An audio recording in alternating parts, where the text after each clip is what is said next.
নমস্কাৰ, স্বাগতম জনাইছোঁ মই চেনেল লিপি কিটচেন এছামিজ ব্লগলৈ। আজি আপোনালোকৰ কাৰণে লৈছোঁ আটা আৰু আলুৰে বনোৱা খুব টেষ্টি ৰেচিপি এটা। খুব ভাল লগা কেনেদৰে বনালে বোলকচোন ভিডিঅ'টো চাওঁ। ভাল লাগে লাইক শ্বেয়াৰ আৰু ছাবস্ক্ৰাইব কৰিব। তেতিয়াহ'লে বোলক পাকঘৰলৈ। এয়া প্ৰথমতে মই এটা চৰিয়া লৈছোঁ, তাত লৈছোঁ ডাঙৰ কাপেৰে 1 কাপ আটা।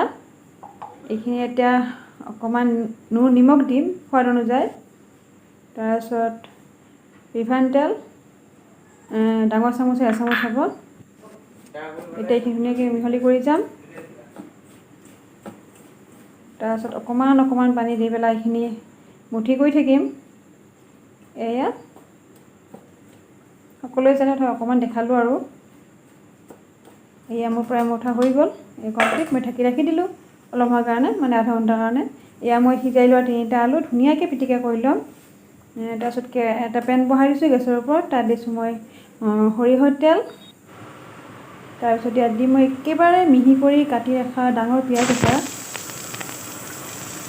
এয়া এইখিনি অকণমান ভাজি কৰি ল'ম। প্ৰথমতে অকণমান ভাজি হোৱাৰ পিছত আপোনালোকক দেখাই আছোঁ। গেছটো মিডিয়ামত ৰাখিব। এয়া অকণমান ভাজি হৈ আহি আছে। তাৰপিছত দিম ইয়াত মই নৰসিংহ পাত কেইটামান। এইখিনি এতিয়া ভাজি কৰি ল'ম। ইয়াত দিলোঁ মই কেঁচা জলকীয়া 2-3টামান। এইখিনি ইয়াতে ভাজি কৰি ল'ম ধুনীয়াকৈ। তাৰপিছত ইয়াত দিলোঁ মই আদা, মানে আগতে থেতলাই লোৱা আদা কেইটামান, মানে 1 ইঞ্চিমান হ'ব আৰু। তাত দিলোঁ সোৱাদ অনুযায়ী নিমখ। তাৰপিছত দিম হালধি। তাৰপিছত ইয়াত দিছোঁ মই গৰম মছলা, মানে 1 চামুচমান হ'ব আৰু সৰু চামুচেৰে। তাৰপিছত এইখিনি অকণমান ভাজি কৰি ল'ম, মানে ভাজি হৈয়ে গৈছে বাৰু। তাৰপিছত এয়া পিটিকা কৰি ৰখা আলুখিনি ইয়াত মই দি দিলোঁ। এতিয়া ধুনীয়াকৈ এইখিনি মই ভাজি কৰি ল'ম গোটেইখিনি। এয়া কেনেকৈ কৰোঁ চাই যাওক। এয়া মোৰ প্ৰায় ভাজি হৈ গ'ল। ধুনীয়াকৈ ভাজি কৰি ল'ব, গোটেইখিনি যে মিহলি হৈ যায় আৰু। এয়া একেবাৰে চিম্পুল হয়, খাবলৈতো খুবেই টেষ্টি হয়। এয়া মোৰ প্ৰায় ভাজিখন হৈয়ে গ'ল। তাৰপিছত এয়া মই আপোনালোকক দেখুৱাই আছোঁ মই কিমান ডাঙৰ কৰোঁ মানে ৰুটিখন, মানে লুচিখন হ'ব আৰু এইখন একেবাৰে সৰু লুচি নিচিনা হ'ব। তেনেকৈ বনাম মই, বহুত ডাঙৰ নকৰোঁ। এয়া একে চাইজত বনাই গৈ থাকিম। এয়া মোৰ হৈ গ'ল। তাৰপিছত আপোনালোকক বেলাই এখন দেখাই আছোঁ, বেলাই। এয়া ডাঙৰ নকৰোঁ আৰু বেছি ডাঠো নকৰোঁ, বেছি পাতলো নকৰোঁ। এয়া লুচি যেনেকুৱা হয় তেনেকুৱাই কৰিম। এই মোৰ হৈ গ'ল। এতিয়া ভাজি থোৱা মিশ্ৰণখিনি ইয়াৰ ভিতৰত মই সোমাই দিম। এয়া বেছিকৈ দিব অকণমান, খাবলৈ ভাল হ'ব তেতিয়াহ'লে। এয়া এতিয়া এইখন মই ভাজ কৰি দিম। এয়া কেনেদৰে ভাজ কৰোঁ আপোনালোকে চাই যাওক। এয়া প্ৰথমতে চাৰিফাল এনেকৈ গোল কৰি প্ৰথমে ভাজ কৰি ল'ম। তাৰপিছত চাৰিফালটো কাটি দিম, মানে যাতে চাৰবনীয়া নিচিনা হয় আৰু। এয়া আপোনালোকে চাই যাওক, চালে বুজি পাব।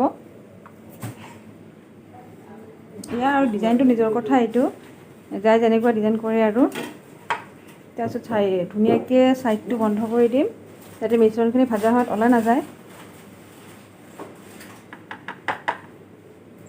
এয়া তাৰপিছত এয়া এখন কাটা চামুচ লৈছোঁ।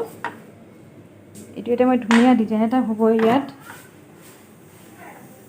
ধুনীয়া ডিজাইন কৰি গৈছোঁ। এয়া এনেদৰে। তাৰপিছত এনেকৈ বাকীবিলাকো বনাই ল'ম, আপোনালোকক এখনেই দেখালোঁ। এয়া মোৰ কেৰাহীত তেল গৰম হৈ গৈছে। তাত মই প্ৰথমতে এখন দিলোঁ, তাত আৰু এখন দিম ইয়াত। এয়া আৰু এখন দিলোঁ। তাৰপিছত এইখিনি অকণমান ভাজি হোৱাৰ পিছত আৰু এখন দিম ইয়াত। বহুত বেছি একেলগে নাভাজোঁ, নহ'লে ভাজিটো ঠিক নহয়। এয়া আৰু বহুত বেছি একেলগে ভাজিলেও বহুত তেল দিব লাগিব, তেতিয়াহ'লে হ'ব আৰু ভাল। যি নহওক গেছটো একেবাৰে ল'ত দি পেলাই মই ভাজি কৰি আছোঁ। তেলখিনি প্ৰথমতে গৰম কৰি লৈছোঁ। এয়া ধুনীয়াকৈ ভাজি কৰি থাকিলে হ'ল। এয়া মোৰ প্ৰায় ভাজি কৰা হৈ গৈছে। লাহে লাহে ভাজি হ'লে ভাজিটো ধুনীয়া হ'ব আৰু পূৰা মচমচীয়া হ'ব, খাবলৈ খুবেই টেষ্টি হ'ব। তাৰপিছত এখন মই এনেকৈ সোমাই দিলোঁ। মই এনেকৈয়ে ভাজি ল'ম গোটেইখিনিয়ে। এয়া অকণমান ৰঙা হ'লেই হ'ল, বহুত বেছি ৰঙা হ'ব নালাগে। এয়া হৈ গ'ল দুখন। এইখন আধা ভাজি হোৱাৰ পিছত আৰু এখন ইয়াত দি দিম। এয়া আৰু এখন দি দিলোঁ ইয়াত। এনেকৈয়ে ভাজি কৰি ল'ম। এয়া অকণমান স্পীড কৰি দেখাইছোঁ, নহ'লে ভিডিঅ'টো বহুত দীঘলীয়া হৈ যায়। বাছ মোৰ হৈয়ে গ'ল। এয়া সকলোৱে একবাৰ ট্ৰাই কৰি চাব। এয়া এবাৰ মই আপোনালোকক ভাঙি দেখাই আছোঁ কেনেকুৱা মচমচীয়া হৈছে। খুবেই মচমচীয়া হৈছে, খাবলৈ খুবেই টেষ্টি হৈছিলে। এয়া ভাল লাগিলে সকলোৱে ছাবস্ক্ৰাইব কৰি দিব, যোনে ছাবস্ক্ৰাইব নাই কৰা। তেতিয়াহ'লে ভিডিঅ'টো বেছি দীঘলীয়া নকৰোঁ। ধন্যবাদ।